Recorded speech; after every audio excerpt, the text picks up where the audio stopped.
একটা মানুষকে কেউ এইভাবে মারে? মানুষ নয়, এরা একজন মানুষ রূপী শয়তান। এটার জন্য কোনো দয়া নয়, কোনো সহানুভূতি নয়। সেটা আপনি ভাবতেই পারেন, কারণ একজন মানুষের মধ্যে যে যে গুণগুলো থাকা দরকার, যেমন দয়া, মায়া, ভালোবাসা, সহানুভূতি, এই কোনোটাই আপনার মধ্যে নেই। আপনি একজন সাইকোপ্যাথ কিলার, মনের মধ্যে সব সময় মানুষ খুন করার বাসনা নিয়ে আপনি ঘুরে বেড়ান। শোনো, পুলিশের কাছে বলা আছে কে আপনি? আমি ধনপতি পাল, একজন এমপি। এবার আমার কাছে সবটাই পরিষ্কার হলো। তা মিস্টার ধনপতি পাল, আপনার তো কাজ হচ্ছে কি জনগণের সেবা করা, সেটা না করে সমস্ত আতঙ্কবাদীদের হয়ে গলা ফাটাচ্ছেন কেন? এখন বিজয়বাবু, কাউকে অ্যারেস্ট করলে সে কিন্তু আতঙ্কবাদী হয়ে যায় না। তাছাড়া আপনার কাছে এমন কোনো প্রমাণ আছে নাকি যে যাকে আপনি ধরে নিয়ে এসেছেন সে একজন আতঙ্কবাদী, কোন সাধারণ মানুষ নয়? আপনার কাছেও কি কোনো প্রমাণ আছে যে একজন আতঙ্কবাদী নয়, একজন সাধারণ মানুষ?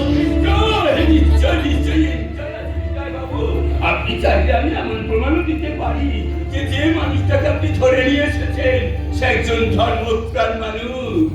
ঠাকুর মন্দিরে বসে ঈশ্বরের নাম জ্ঞান করছিলেন, আর আপনার সাথে তার একটা ব্যক্তিগত শত্রুতা আছে বলে আপনি তাকে আতঙ্কবাদী আখ্যা দিয়ে থানা লকআপের মধ্যে নিয়ে এসে তার উপর অমানসিক অত্যাচার করছে। বিজয়বাবু, চাইলে এই ব্যাপারটা নিয়ে আমি একটা প্রেস কনফারেন্স ডেকে দিতে পারি। তার উপরে রয়েছে মানবাধিকার কমিশন। একজন মানুষকে তার মৌলিক অধিকার থেকে বঞ্চিত করে তাকে মিথ্যা অপবাদে আতঙ্কবাদী আখ্যা দিয়ে থানা লকআপের মধ্যে নিয়ে এসে তার উপর অমানবিক অত্যাচার করা হচ্ছে।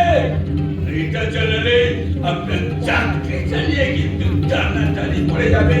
চাকরি যাওয়ার ভয় আমি করি না ধনপতি বাবু, কারণ আমি জানি যে আমার এই চাকরিটা না একটা সরু সুতোর উপর ঝুলছে। আর যেখানে আপনাদের মতন মানুষরা আছে সেখানে যখন তখন আমাকে সাসপেন্ড করে দিতেই পারে, কিন্তু না পারবেন না আপনারা আমাকে সাসপেন্ড করে দিতে, কারণ আমার এই চাকরিটা হলো গিয়ে পার্মানেন্ট চাকরি। কিন্তু ধনপতি বাবু, আপনারা যা করে চলেছেন তাতে করে আপনাদের চাকরিটা থাকবে তো? ভুলে যাবেন না যে আপনাদের চাকরির মেয়াদ কিন্তু মাত্র 5 বছর। এই জনগণ যেমন আপনাদেরকে ভোটে জিতে আসলে বসিয়েছে, ঠিক আপনি এই জনগণই পারে আবার আপনাদেরকে আসন থেকে নামিয়ে এই মাটিতে ছুঁড়ে ফেলে দিতে। বিজয়বাবু, এই জনগণকে নিয়ে আমাদের তেমন কোনো মাথা ব্যথা নেই, কারণ জনগণ হচ্ছে বোকা, তারা মিথ্যে আবেগে ভাসে। কিন্তু আপনাকে নিয়ে আমাদের যথেষ্ট মাথা ব্যথা আছে। তাই এখানে আমি একজন এমপি হিসাবে নয়, এসেছি আপনার একজন সৎ বন্ধু হিসাবে আপনাকে একটা সৎ পরামর্শ দেবার জন্য। এবার সেই সৎ পরামর্শটা আপনি শুনবেন কি না শুনবেন সেটা আপনার একান্ত ব্যক্তিগত ব্যাপার। ওকে ভাই, বলুন আমি আপনার সব কথা শুনছি, বলুন। মাননীয় পুলিশ মন্ত্রী আমার মাধ্যমে আপনার কাছে একটা প্রস্তাব পাঠিয়েছেন। ভাই, আপনি এই কেসটা হ্যান্ড ওভার করুন, মানে ছেড়ে দিয়ে মাস তিনেকের জন্য ছুটি নিয়ে বাড়ি চলে যান, নইলে আপনাকে এমন জায়গায় ট্রান্সফার করা হবে যেখানে গেলে আপনি শুধু আর খেয়ালের মুখ দেখতে পাবেন, মানুষের মুখ দেখা আপনার পক্ষে সম্ভব হবে না।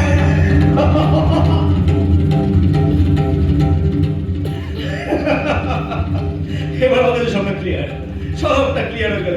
ওই পুলিশ কেন ক্রিমিনালদের ভয় ওই টেবিলের তলাতে ঢুকে বসে থাকে? কিন্তু ধনপতি বাবু, পুলিশ চাইলে না বহু কিছু করতে পারে, কিন্তু না জানেন, এই আপনাদের মতো এরকম এমপি এমএলএ থাকতে না ওই পুলিশকে জুতো জগন্নাথ হয়ে টেবিলের তলাতেই ঢুকে বসে থাকতে হয়। কিন্তু না, আমি বলবো না, আমি মানি না আপনাদের সব সিস্টেমকে। যান কি আপনার আপনি ওই মন্ত্রী মশাইকে বলে দেবেন যে ইন্সপেক্টর বিজয় কোনোদিনও কোনো অপরাধকে মানেনি না মানবে।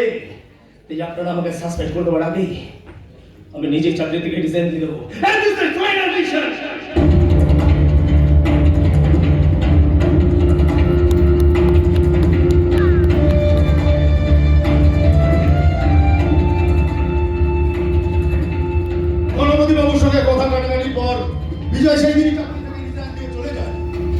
এখন কোথায় আছে বলতে পারবেন? না, তবে লোকমুখে খবর পেয়েছি বিজয় চাকরিটা ছেড়ে দেওয়ার পর একটা মানসিক অবসাদের মধ্যে ভুগছে। মন থেকে এখন তার সব সময়ের সঙ্গী। হোয়াট? বিজয় মদ খাচ্ছে? ও মদকে ঘৃণা করতো? করতো ম্যাডাম, করতো, কিন্তু এখন আর করে না। কারণ মানুষ নিজের দুঃখ যন্ত্রণা ভোলবার জন্যই মদ ধরে, আর বিজয় সেই কারণেই ধরেছে। মনের নেশায় নিজেকে ডুবিয়ে ভুলতে চাই সব কিছু।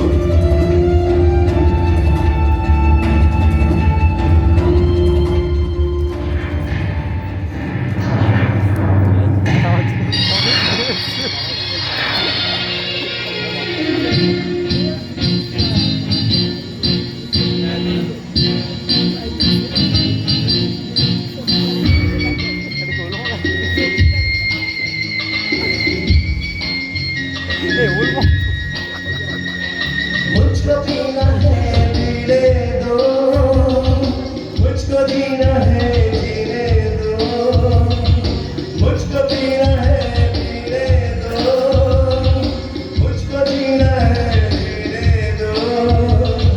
तुम अमीर हो, खुशनसीब हो, मैं गरीब हूँ, बदनसीब हूँ।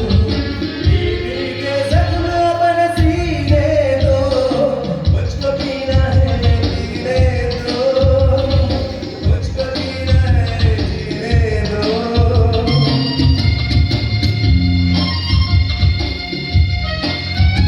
সামনে বসে আছে না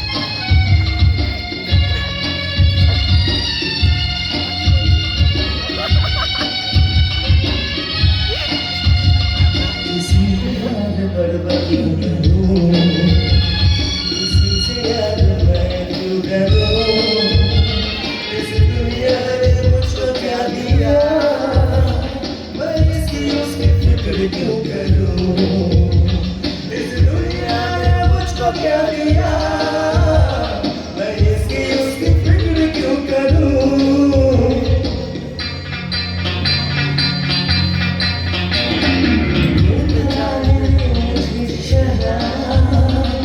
वरना कैसे दिन गुजर पे, तुम अमीर हो, खुशनसीब हो, मैं गरीब हूँ, बदनसीब हूँ।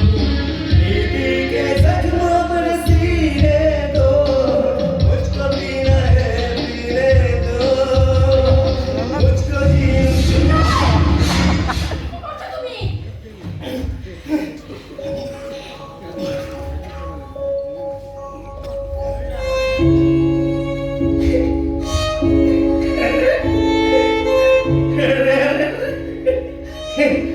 আমি কাকে দেখছি ডিআইজি অফিসার মিস্টার অমূল্যের মিস পূজার তা ম্যাডাম বলতে পারেন যে আমার মতো একটা মতো মাতাল মেগাবেন্টের বাড়িতে আপনার কিসের প্রয়োজন বলতে পারেন? হ্যাঁ বলতে পারেন, আমি কি জানতে পারি কিসের প্রয়োজন? জানতে তো আমি চাই যে মানুষটা এতদিন মদকে ঘৃণা করে এসেছে সে কেন এখন তোমাদের মধ্যে ডুবে থাকতে চাইছে? একটু সুখে থাকার জন্য, একটু ওই শান্তিতে বাঁচার জন্য, জানো ম্যাডাম।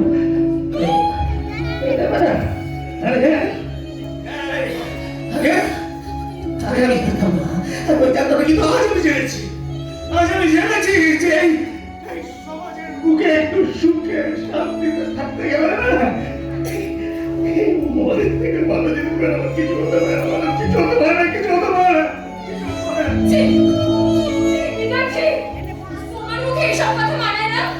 আমি জানি তোমার মুখের মধ্যে এক কালবৈশাখী ঝড় বয়ে চলেছে, কিন্তু ঝড়টাকে আমার থামাতে হবে। ঝড়ের দাপটে সমস্ত কিছু লণ্ডভণ্ড হয়ে গেলেও ঝড়ের পরেই গড়ে ওঠে এক নতুন পৃথিবী, এক নতুন জীবন।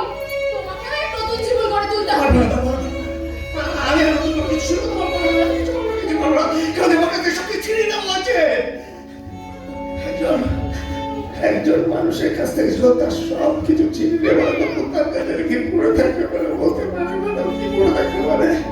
ফাঁকা ফাঁকা ফাঁকা, সমস্তটা শূন্য, জানা শূন্য শূন্য। শেষ নয়।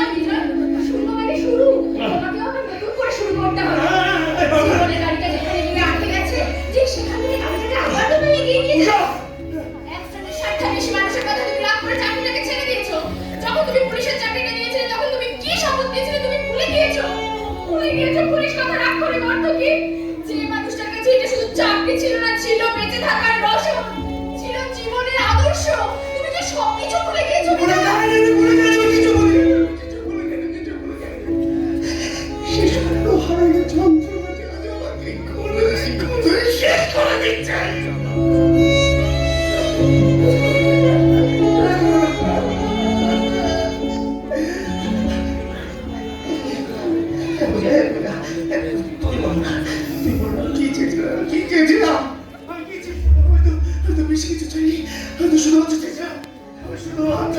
আমি সমাজের মুখ থেকে ধরে মুছে শেষ করে দিতে পুলিশের জনগণের বন্ধু। আমি তো এই জনগণের পাশে বন্ধু হয়ে থাকতে চেয়েছিলাম। থাকতে হবে বিজয়, তোমাকে আবার তাদের পাশে থাকতে হবে।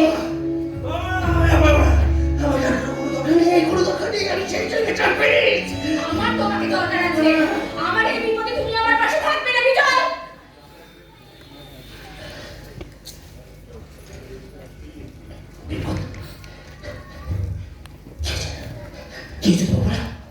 আমি শেষ হয়ে গেছি বিজয়।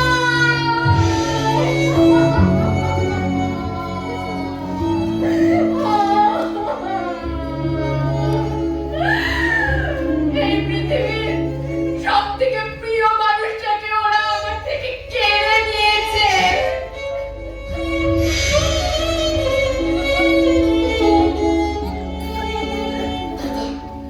তাই তো আমি চাই তোমাকে পাশে নিয়ে ওদের বিরুদ্ধে একটা লড়াই করতে, আমার পাপী হত্যার প্রতিশোধ নিতে।